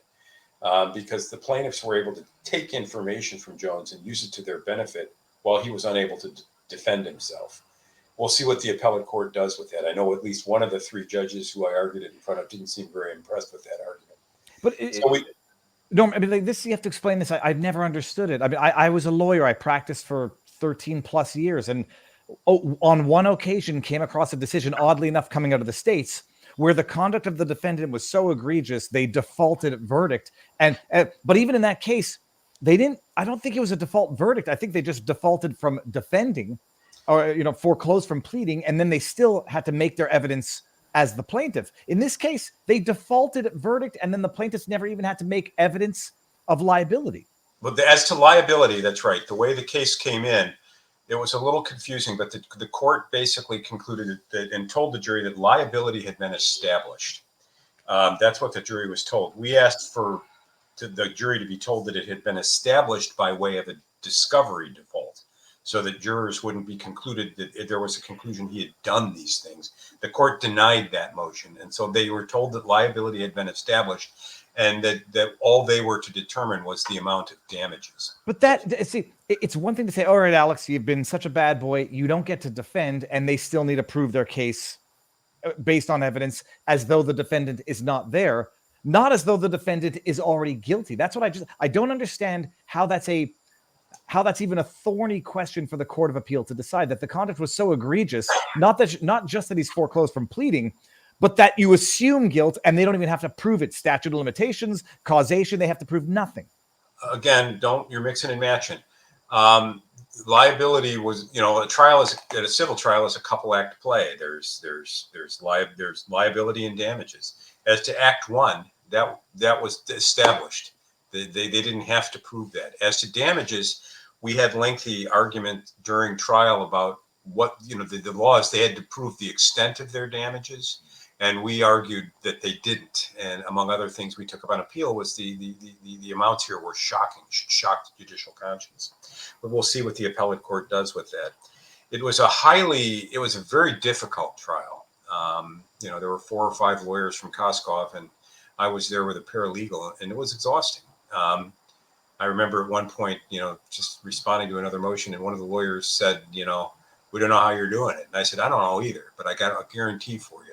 Throw all the shit you have at me, and I'll still be the last man standing in this courtroom. And I was. But again, it came at a cost. You remind me of John Travolta from A Civil Action. Mm-hmm. Now, how did the default verdict from Connecticut get superimposed or imported to Texas? I don't think it did. I think that was a separate default for similar reasons. Okay. Judge Barbara Bellis was the Connecticut judge. I can't remember her first name, whether it was Maya, but Judge Gura, I can't remember her name. The Texas judge, they were independent of one another. If they ever spoke, I don't know about it. But the same discovery compliance issues that Jones had in Connecticut arose in Texas with a similar response. Okay, fantastic. I mean, I see fantastic, fascinating. And which case was it that landed you with the suspended license? It was both. So we had a lot of data, and Jones was in bankruptcy court. Free Speech Systems, I think, was in bankruptcy court. We got a request from bankruptcy counsel for the file as to Free Speech Systems. It was urgent. We sent him the file, and in the file were records that the court had designated highly confidential, should only go to counsel of record. You know, the court concludes that I erred in giving those to bankruptcy counsel because he was not counsel of record in the Connecticut case and he didn't need those records. Given the exigency of the circumstances, rather than cull through 1 million documents and whatnot, we gave it all to him. He then turned it over to Texas counsel, and one of Texas counsel's office staff mistakenly sent confidential records to the plaintiff's lawyers, who used them in a Perry Mason moment in the Texas case. The Connecticut judge read about that in the newspaper or heard about it on television. And rather than holding a normal disciplinary hearing, she did a show cause hearing requiring me to appear to defend my license. And as a result, I pled the Fifth Amendment because there are issues we were not talking about. And as a result of her findings, she recommended she imposed a 6-month suspension of my law license. That's on appeal. And, you know, that's a difficult challenge. I'm going to have to, again, if any of your viewers want to contribute to the, you know, suspended lawyer took a beating in the Proud Boys case lawyer, I'd appreciate it because it's a difficult challenge. Holy hell. All right. And now all of this, I guess, bringing it back to the beginning, but the toll that this takes. It was last week with Eric Hunley where you mentioned it. I, you know, only presume half of marriages end in divorce under, well, who was it I was listening to? No, not half of marriages end in divorce. That is, say 1 in 2 people get divorced, but some people get divorced more than once and it skews the stats. But marriage is a tough thing, even when it is not tough. You've been now living a life which few people have lived and is undoubtedly difficult. And you spend tons of time away from spouses. You're always nose deep in work. What happens over time? You end up effectively becoming cohabitating roommates and lose track of each other that way? I don't want to comment out of respect for a woman that I love on what went wrong with our marriage. Suffice it to say there were communication difficulties and significant misunderstandings, and we're working on it. And I'm infinitely grateful for her love and support. And now a word of advice as not an old person. You're not that old. Hold on, how old are you? You were born in. I'm old. Just let's not go there. What is the I don't know, not a piece of advice or biggest takeaway, but maybe a bit of both. Like what do you want to impart on the world? I think, you know, pay attention to the work-life balance. Just because it glitters doesn't make it gold. My ambition got the better of me. I've had a successful law career, but you wouldn't know it with the last 3 cases the world's press covered. You know, the Fotis Dulos case, a murder case, he killed himself. Alex Jones gets a $1.5 billion verdict against him. The Proud Boys trial, I lose. You can say, well, that was a foregone conclusion. You can say the Jones case was a kangaroo court. It was cooked, and I didn't kill my client. He killed himself. I was a faithful steward who stood next to these men and did everything that I could. And that's true. But in terms of public relations, you know, it's not the legacy I wanted. I mean, I was picking a jury in Danbury not long ago, and that's 2 towns over from Newtown. And one of the jurors said, "I recognize you." And I said, "Oh yeah, from where?" He says, "You're all over the TV, some of your cases." And he mentioned, and he got to Alex Jones. And I said, "Oh, would it surprise you to learn that I've received thousands of pieces of hate mail involving Alex Jones?" "No." I said, "You didn't send any of them, did you?" He laughed and he said, "No." And I said, "What if I just told you I'm an ordinary guy doing my job and I want nothing more than to love and be loved? Would that change your perspective on me?" And he said, "Yeah." And I picked him as a juror. You know, I think that, and then the other day, you know, I was walking in Wooster Square in New Haven, beautiful Italian neighborhood, taken in the spring air. And a woman came jogging by with her dog. You're Alex Jones's lawyer, aren't you?" I said, "Yes." "You should be ashamed. I mean, well, you know, should I? Isn't everyone entitled to a defense? You know, and I think that, you know, I took Alex's case in part because I'm a lawyer and I like challenges. in part because I'm defiant and I'm a contrarian. And if you say white, I'm going to ask you how you know that. I took it in part because I think that free speech is important, and I believed at that point that Alex might have a hate speech case that would make it to the U.S. Supreme Court. In fact, if you look hard enough online, you'll see a May Day address I gave to judges in New Haven in either 2019 or 2020. It's on a blog page I wrote. And I talked to them about Alex Jones, and I talked to them about why I thought it was important to defend him. But I think in hindsight,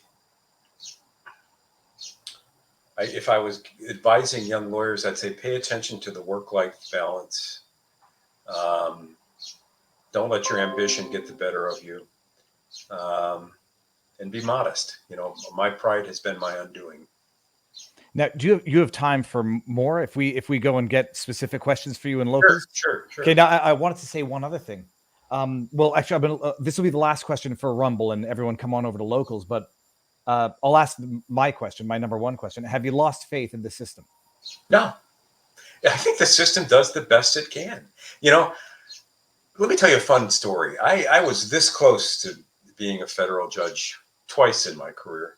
The first time, I used to argue a lot of appellate court cases in the Second Circuit, back when Second Circuit Court of Appeals in New York City, back when Sonia Sotomayor was on it, before she was a Supreme Court justice. And I loved arguing with her. She was aggressive, she was smart, she was irreverent. And people have said all those things about me.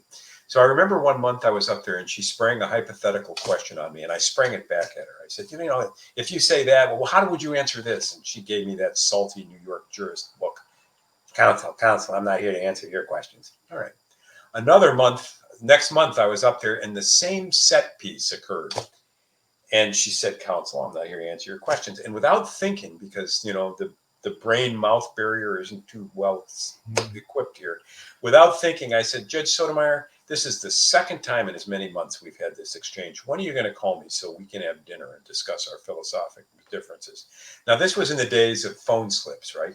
So I come back to my office a couple months later, and I see Sonia Sotomayor, you know, whatever the area code was with 917 or 212. And I'm thinking this has to be a joke because I had told this story to people. It was her.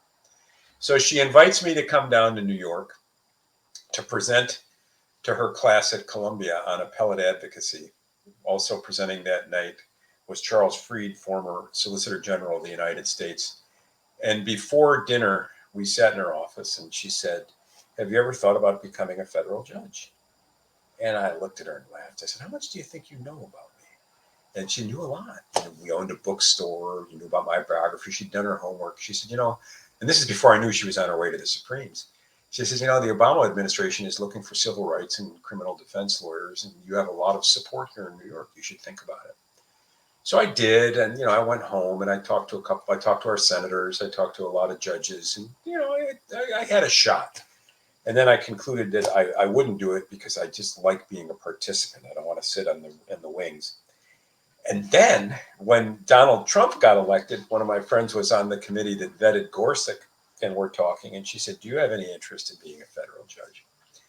And I laughed. I said, I went through this, I guess, 4 years, however many years ago with Obama. I'm not doing it again. I can't. Watching another lawyer try a case, I told him, would be like watching ice melt. Second time I used that metaphor here, but at least it's mine. And she said, no, we're talking about the Second Circuit.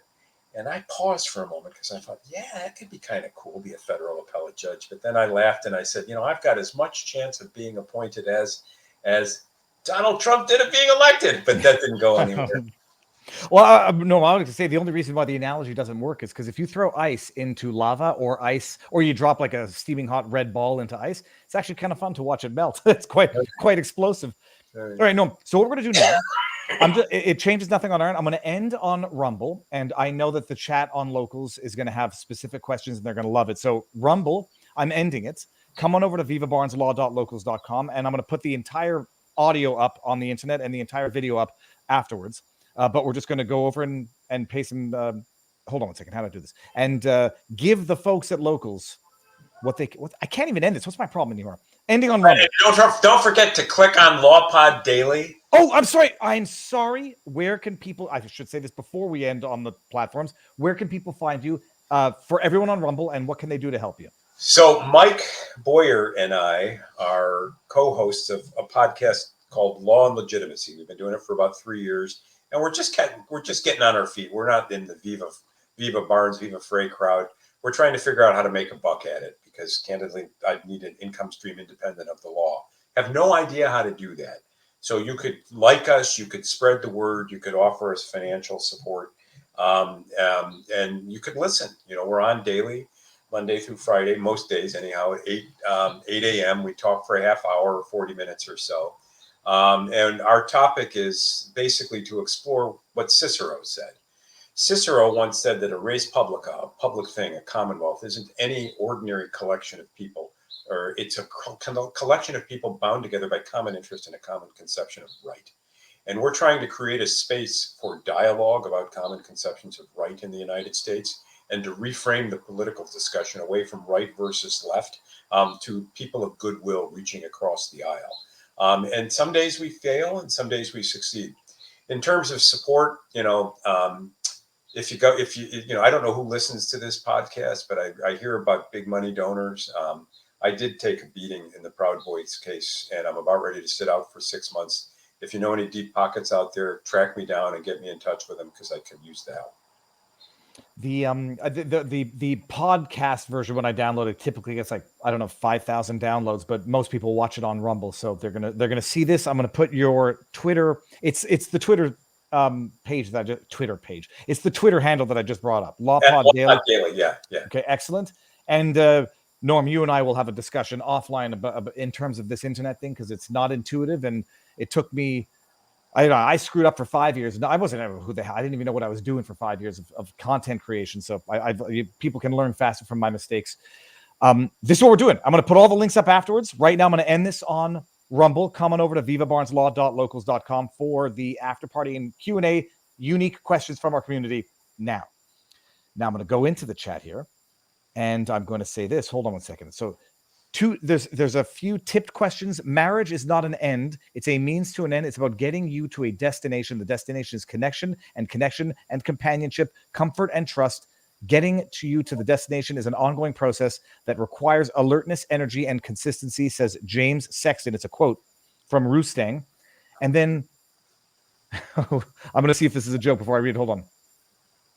Okay. Norm is spewing dangerous hate speech by advocating for the infringement of my speech rights. Consequentialist arguments are the tools for Nazi regimes. The ends do not justify the means. Mr. Pattis, repent your evil ways. Hate speech is free speech. Liberty and lenity. Now, we didn't get into this discussion today. We talked about it earlier, in that you were entertaining the potential legitimacy of hate speech laws in America. I am. And by the way, just so you know, I may disagree with you. I don't have quite that level of, I think it's internet. It always comes off as meaner or more angry when it's written on the internet. But I understand there's a bit of maybe a gray zone. But I mean, for those who don't know what your position is or what your thought process is, let us know. The First Amendment says that Congress shall make no law abridging freedom of speech, and among other things. And so an absolutist view is that there shall be no law abridging freedom of speech. And the way that the Constitution is now read would substitute Congress for government, and that's the law of the land, whether it be state, local, or national government. There are certain exceptions to freedom of speech: defamation, hate speech, defamation, threat, true fighting threats. words, incitement, true threats, conspiracy to commit a crime.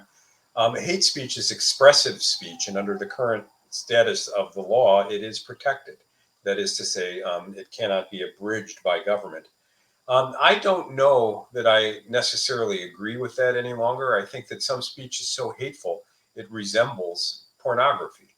And thus, pornographic images of children are not permitted because of the consequences. It creates a marketplace for the use and exploitation of children. I'm experimenting with trying to create a standard for regulating hate speech on the theory that it has no redeeming social value, that a person's expression of hatred in effect diminishes all in the marketplace. If you have a loved one who's Jewish and you're walking through a public square and somebody says "death to Jews," that's not exactly a pleasant afternoon. It's permitted right now. It's permitted unless the person comes up and says, "Death to Jews, here's one, do him, do her." That's the line. And I think the line should be a little broader. And and I'm aware how problematic that is. I really am. And I don't know how far I'll go with it. I don't know whether I'll be called upon ever to litigate such a case. But as a matter of intellectual curiosity, I'm playing with it now.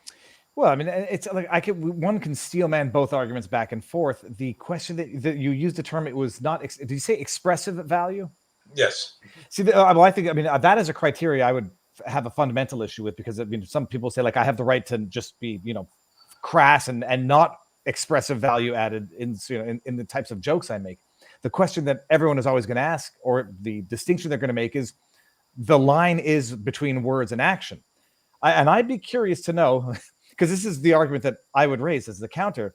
Bad words on the internet are going to create violence. It's going to stoke anti-Semitism. Just take that example. Flip side, the same people saying that say anti-Semitism has existed for however long Jews have existed, and there was no internet, there was no that type of stuff to say, well, that's directly causal or directly correlated, because it's always existed even before the advent of the internet. So quite clearly, the internet is neither determinate nor creative in terms of what the problem is being identified as. And I don't know what the actual correlation between hate speech, and I'll put it in quotes, online, and actual real life call to action. It just becomes more and more coded. So it's no longer hate speech. So instead of saying civil war, they say electric boogaloo. Or, I mean, literally examples. I get it. Look, I just, I'm doing this in real time. And it was only this week that I started announcing this conclusion in discussions with Mike. And the pushback I've gotten from well-meaning people, you included, is interesting. And so yet I've turned that corner, and my intuition when I got involved in Alex's cases in 2019 is that it was coming, and I expected to be implacably opposed to it. Now I'm not so sure. I don't want to hog the Q&A time with my question, so let me go here. We got this is from Jay Zach, who asks if you're representing Alex on appeals. How's it going? And oh, well, I don't want to. I'm not sure if I can ask this. And what happened with the case where your client committed suicide? Did they find out what happened to the wife? I don't know anything about that case. So. I got sued by the family of the wife and have agreed not to make any public comments about the case. I will simply say that Mr. Doulos' girlfriend at the time of his wife's disappearance was recently convicted of conspiracy to commit murder. That's a matter of public record, but I don't think I can say any more than that. As far as Alex is concerned, this case is on appeal, and I was retained by the bankruptcy trustee to perfect the appeal. We should get a decision any day now. All right. Well, definitely, please, if you don't mind, come back on when you get it. Please tell him, this is from Lily in America, thank you for having the balls to represent Alex Jones in the January 6th case. He is definitely not a coward. It's balls. I don't know if it's ball. I don't know how you haven't lost faith in the system. Like you say, it's working as best as it can. And it seems that it's been hijacked by the, human tendency for corruption, greed, and power. Wait a minute. So have I. So have you. I mean, not all have sinned and fallen short of the glory of God. I for many years I've said, I'm half Christian. I believe in original sin. And it's grace that I struggle with. And, it's grace that I seek. It's grace and the power of love that can transform us. And I realize that sounds like I'm having a Shirley MacLaine moment here, but it's real. I think of well, I don't want to get personal, but I mean, I am married to a woman whose primary purpose in life is to offer love, and she offers me her love. And that is such an amazing gift. If you've ever been loved, you know what a gift it is. And the loveless among us are really the lost and the damned. So, we've all been hijacked. So Augustine once said, sin is love of the wrong thing. I believe in American institutions because I believe that the founders, not that they were infinitely wise, but they were wise enough to know what Lord Acton knew. And that is that power corrupts and absolute power corrupts absolutely. And hence we have separation of powers. And no one person can set the stage for everything. We fight. Our government was designed to be inefficient. Sometimes it creates difficulties, as it did during the pandemic, when it was hard to mobilize public resources in an intelligent way, and we made a lot of mistakes there too. But history isn't the Whig interpretation of history. WHIG interpretation of history is that there's an arc tending toward justice, and that in the end, everything gets better and better and better, and it's the march toward progress. Yes and no. I mean, Arnold Toynbee once wrote a long book, I think 12-volume thing on study of history, I think, and concluded that there have been 23 civilizations in world history. Most of them have failed. Ours can fail as well. It takes work to continue to live together in harmony, and that's the work that we're summoned to do. I do wonder if all of them fail necessarily. It's just a question of how much time and what comes out of the failure or the ashes. That's why zombie movies are so powerful. SV123 says, Viva, please ask him. Oh, wait, ask him if he has any stand-up comedy anecdotes. Norm, did you do stand-up comedy? Oh, hell yeah. I have performed in a number of venues. I've been to a comedy. If I had known that, I would have started with a video. Oh my goodness. Well, next time you'll come on, I'll pull what I can find on the internet. Sorry, please don't. I didn't know that. Anecdotes. No, I'm learning how to do it. It's, so I've gotten to meet Jay Leno a couple times, Adam Carolla, a bunch of writers and agents in Hollywood, none of whom represent me or perhaps even want to be associated with me, but I've paid for the privilege. I've gone to the what's called the Comedy Fantasy Camp, operated by David Fishoff. You can find it online, and if you have an interest in stand-up comedy, I recommend it. But I've learned a little bit about humor and about our ability to laugh at ourselves and one another, and think that the most important skill that a comedy gives is he demystifies the moment. He gives us a little bit of distance between that and the thing that we think is most important. And in the space that it takes to chuckle, we perhaps give grace to the person who comes at us like a bull in a china shop and say, really, all that? And so, I use humor in court all the time. I remember in a case involving a police officer who allegedly set fire to his own car as a piece of insurance fraud. The jury was excused because of some there was a mistrial. And I'm walking through a hotel lobby, and there's the jury eating lunch, and they summoned me to the table, and I said, I gotta know, folks, I got long hair. I've had it for 35 years. I said, I gotta know, did the hair put you off? And they said, oh, when you came in the room, we thought you looked kind of funny, but once you started talking, we couldn't stop listening. And and I used humor in that case, and I think getting people to laugh. Or here, this isn't a stand-up comedy routine, but it's a true courtroom drama. First murder case I tried, or attempted murder case I tried after 9/11, involved attempted murder of a police officer. Our claim was self-defense. Cops were laying in wait for a young man in a rural location in the dark, and as he crossed a bridge, they jumped out screaming, "Police, police!" and he opened fire because he didn't know that they were police. He didn't hear them. And so I was arranging a cop's raid uniform on the courtroom floor, and when I bent over, you know what happened. I let one rip. And it was pretty loud. People who were there 20 years ago or however many years ago still laugh about it. So I turned around and I looked at the jury. I said, excuse me, but you can laugh. And they did. So I think, comedy is just making light of the ordinary, and it humanizes us. Okay, that's my morbid fear, or my deepest fear is like throwing up randomly at an event, not farting, but touch wood, it hasn't happened. There was a good.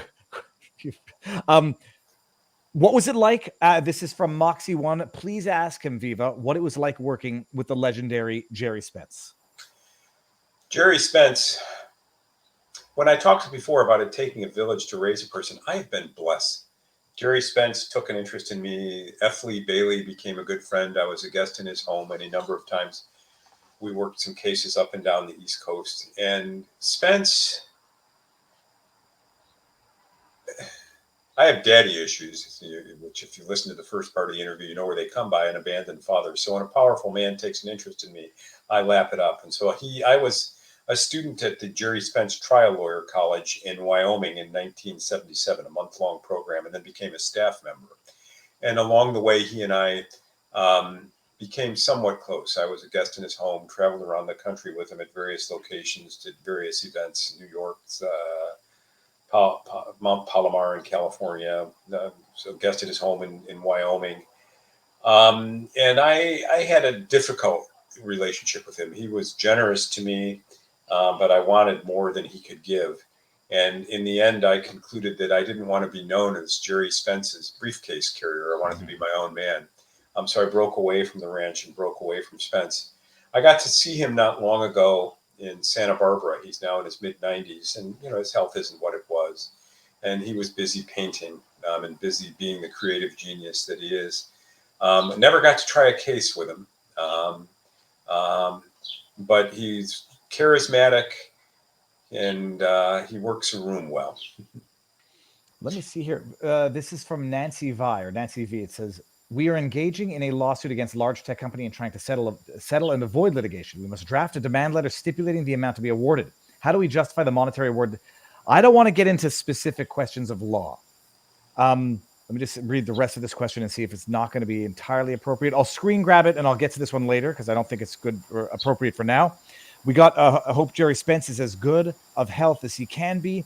That's from SV. Thank you, Viva, from Moxie. Hate speech is only hate speech because weak people let it get under their skin and give it power. Coddling only prevents and stunts growth. This is from Kevy Bevy. And I sure as hell don't want to be a citizen in a country full of people tattling on each other like first graders. Don't fault Norm for contemplating ideas and exercising the brain. There's nothing wrong with it.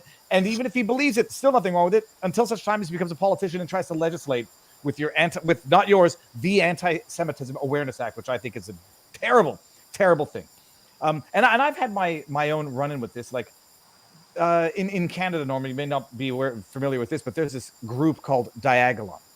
It's like Kekistan internet meme. It's a guy who had a podcast and he got followers and people liked what he had to say. And he was is a veteran. And, they tried to pass this off as an extremist group. And in order to justify it, they would take some of his, he does raging live streams, and they would take jokes that he made and then pass them off as serious. So he made a joke which involved, something along the lines of I wouldn't rape her if, something along those lines, like one of those jokes. I wouldn't rape her if she wanted me to. Then they tried to take that out of context and say it was about a politician's wife and say that he threatened to rape the politician's wife. And I'm like, coming to the defense of the devil, saying like that's not what it was. And in as much as it's a crass, rude, horrible joke, on Saturday Night Live, you had Will Ferrell when he was the evil boss saying, "I am this close to raping you" to Chris Kattan. And like people laugh because there's a circumstance under which it's a joke. Everybody knows it is. And then people are like, "Oh, so you're okay with rape jokes? Let's go make jokes about X, Y, and Z." I was like, you have to understand like the difference between making an offensive joke, which you don't have to listen to, versus encouraging people to say things is a different thing. But that's the line. The only question is, in reality, does the speech incite violence? And then the question is, how immediate a threat is it that you're willing to legislate to prohibit? That's a good angle to look at it. That is well informed under traditional law. Whether there's another one, I don't know. And I hear your questioner's comments about country coddled and it's only powerful if you let it get to you. But having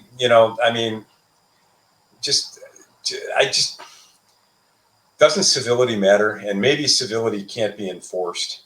Can't be legislated. That might be. Maybe it can't be legislated, but there has to be an outer limit. And standing in a public place calling for the death of a class of people just is over a line that I'm comfortable with. Norm, Roostang is asking, does former marathoner Norm recommend a Peloton bike for aging Viva? Norm, did you run marathons? Yes. What was your best time? 3 something or other. That wasn't great, but I was good. I lost a bunch of weight for my 60th birthday, and then I was going to run a full, but I couldn't put the miles in. So I ran a couple halves, and I came in third in my age class. I did a 142 for a 60-year-old guy's not bad for a half. No, that's amazing. But the funny thing is this. And I've got a Peloton. You can see it in the background there. So I've got, my wife and I are fortunate enough to own a number of homes, and we've got a Peloton in each one. See, I cannot stand stationary bikes. Even if you get to watch something good, it has to be jogging. I just went for a bike ride this morning, but I got the most beautiful mountain bike I'd ever owned in my life the summer before we sold everything in Canada and moved to the flattest place on earth. So I used it going like, up little bumps. What was I going to say? No, I think marathon, I've determined it's like not to do with physical capability. I think it's 90% mental to the extent that you're in Yeah, reasonable so shape. for me, I mean, I do believe like the 18, 19 mile mark is what separates, people. I've never had trouble getting to 18 or 19 miles. But once I get out there, I just don't I don't care anymore. I remember I had a pretty good time. The Long Island Marathon in 1989. I was probably in the best shape of my life. And I was going to come in, I wasn't really checking splits there, but I was going to come in under 3 hours. And, I got to about the 19-mile mark and I had a set of headphones on. I just handed it to a spectator and stopped to walk for a while. Stupid decision. I killed a good time because once you stop, it's hard to get started. Yeah. And I think I ended up finishing in like 3:20 or something like that. So, it was still not a bad time, as times go. But I don't think I'll be doing any more of those. Amazing. No, I'm going to see. I don't. Maybe there's more in here. Hold on. I think we might have come to the end.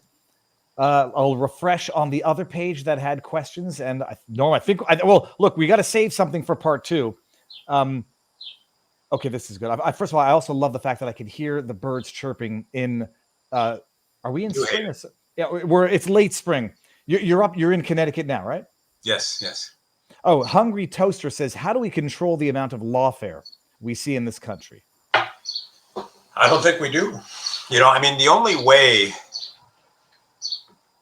because here, look at it this way. Law enforcement develops facts. They take those facts to prosecutors who decide whether those facts amount to proof of a crime. Then they get to choose what crime to charge. And if that crime withstands the judicial process, it goes to trial and a person stands to lose or not their liberty. That's the way it is.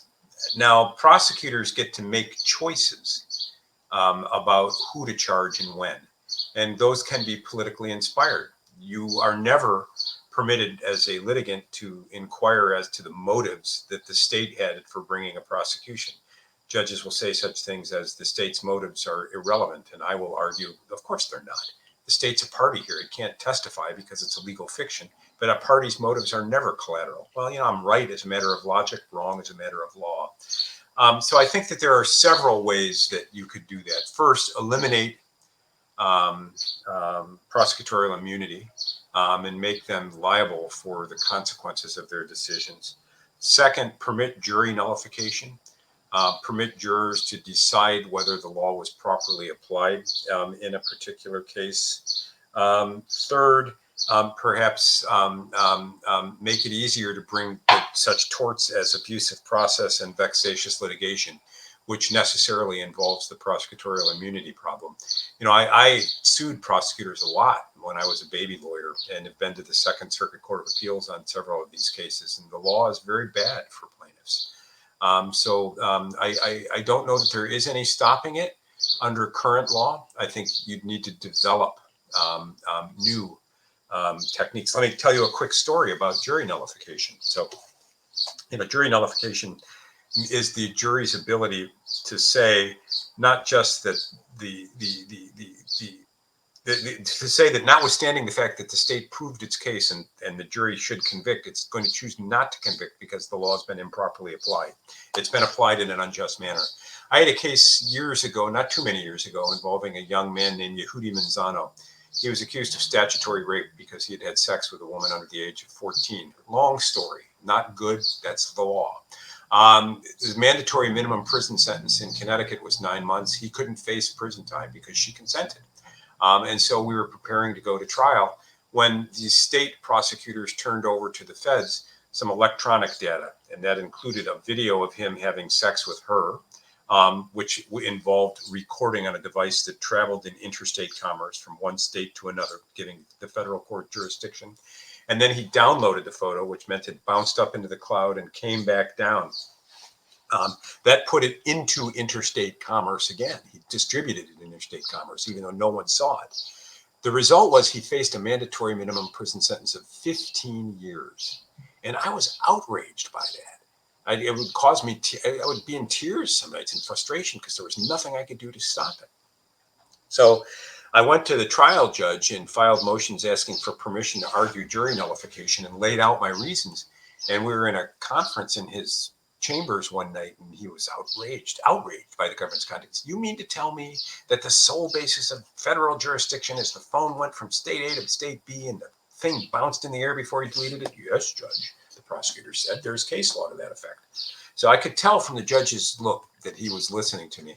So I filed a motion for jury nullification, and the next day he granted me permission to argue nullification. The government was so outraged by that the Justice Department in Washington, D.C. intervened and filed a writ of mandamus to the federal appellate court in New York City, ordering the court not to let me do that. And the next thing you know, I was there on behalf of Manzano. The judge had his own lawyer, the retired federal judge. The Cato Institute had intervened. The Fully Informed Jury Association had intervened. The Justice Department was up there, and we lost 2-1. But that told me that there was an appetite in the federal federal judiciary to at least consider the argument in some occasions. So I think the answer is, under existing law, there's not much that can be done about it. So find lawyers who are willing to argue outside the box and advance unconventional theories with compelling cases, and you just might get a judge or two. Norm, this has been amazing. We're going to end this now on the internet, but we're going to continue and say our proper goodbyes. I will put up the links where people can find you, and you'll promise to come back on when there's news? Yeah. Amazing. All right, everybody, locals, thank you very much. It's been fantastic. If you're listening to this in podcast tomorrow or in the future, let me know what it's like. Everybody, see you Sunday.